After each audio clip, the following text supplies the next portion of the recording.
Thank you. Senator Kennedy. Doctor, you don't look like Satan to me. I hope not. Some of my colleagues have accused you of everything but abandoning your children to wolves. Do you hate medical research? I've devoted my life to medical research, Senator. Do you hate the NIH? I love the NIH. I think I said that in my Senate hearing, my earlier Senate hearing. I absolutely, I think it's the most important biomedical institution in the world. This budget that we're debating today is the president's budget. When's the last time Congress took a president's budget and enacted it? You know, the funny thing is, I've gotten thanks to this process, I've got to talk with all of you all. When's the last time that happened? I can't remember. It's never happened in the history of ever happened. I mean, everyone has strong opinions about what should happen, and Congress gets to have a say, and that's a good thing. There's some changes that need to be made at the NIH, aren't there? There are. Okay. If I'm the president of a university and I came to you at the NIH and said, I need $10 million to research a cure for nephritis, and I took that $10 million and spent $5 million of it renovating the vice provost home, that would be morally repugnant, wouldn't it? It would. If I were a college president and I came to NIH and asked for $20 million to research a cure for dementia, and I took $5 million of that and used it to buy a yacht for my university, that would be morally repugnant, wouldn't it? That would, and no, that's not. And that's happened before, hasn't it? That's not hypothetical, alas. And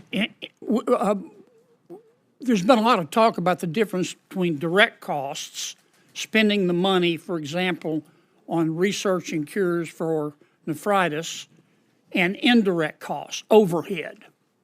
Harvard, for example, with a $53 billion endowment, spends 69% of its money from NIH on overhead, does it not? I haven't looked at the latest numbers, but it's definitely in that range. Yale spends 67.5% on overhead, does it not? Again, roughly in that range, yes. So all this money spent on overhead is money that's not being spent on medical research, is that right? Well, it's for fixed costs of like lab space and things, but also sometimes for other things. So it's some of it's absolutely necessary. Well, if I'm the Gates Foundation, and I came to the NIH and said, I don't want money. I want to give you money. I want to give you $100 billion. Yeah. But you can't spend more than 10% on overhead. Would the NIH turn it down? I wouldn't turn it down, no. In fact, I think that Gates Foundation overhead rates are roughly, again, in that range. A tense Senate exchange puts NIH funding under the microscope as Senator Kennedy presses a nominee on overhead costs, misused grants, and whether taxpayer dollars are being diverted away from life-saving medical research. From billion-dollar endowments to controversial studies, this hearing raises serious questions about accountability, priorities, and trust in America's biomedical institutions. Overhead rates are roughly, again, in that range, 10 to 15%. The Robert Wood Johnson Foundation limits overhead to 15%, is it not? That's what I understand, something like that. Now, I want you to think in terms of the American people and the importance of medical research. What do you think is more important? And we have finite resources. Okay, and I support giving resources to NIH. I think NIH does breathtakingly innovative work. But if you ask American people, would you rather give money to research cerebrovascular disease, or would you rather give $142,000 to the Seattle Children's Hospital to study how to use telehealth to improve access to gender-affirming care? What do you think the American people would say?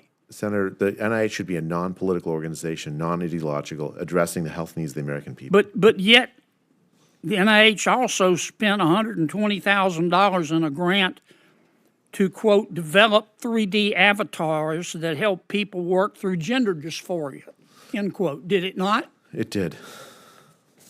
And the NIH also spent $2,368,492, gave it to Brown University to study, quote, improving mental health among the LGBTQ community impacted by the COVID-19 pandemic. Did it not?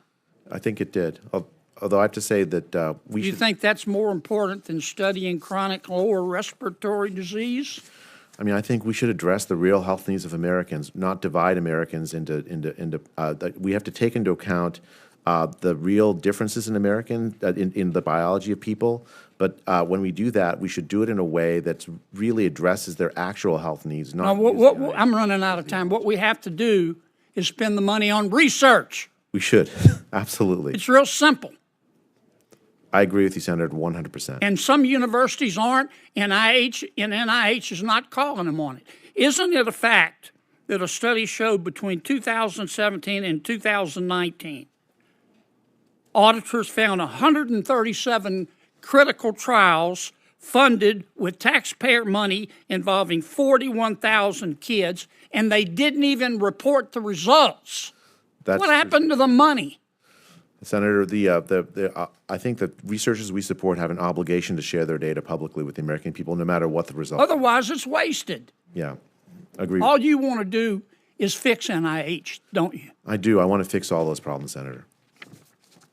If you find this political breakdown interesting, please give me a thumbs up and as well, like and subscribe for more.